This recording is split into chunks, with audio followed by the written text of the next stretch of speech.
visitor ko nga pala ako guys sa aming bahay. Ito nga aming tibet. Dito nga din pala natutulog sila mama. Ayan guys. Ito din pala guys yung mesa namin. Dito din nga pala guys yung... Ito din guys ang munti naming tindahan. At ang aming CR. At ito din guys ang aming lababo. Kuha na ng plato. Ito din guys yung kwarto ko guys.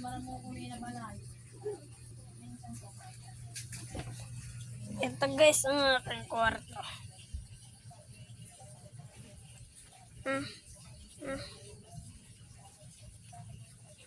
Ayan guys.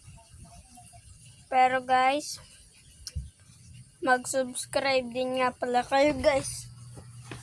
Pala guys, ang gulo pa guys yan guys. Ito din guys ang aming munting CR. Dalawang CR.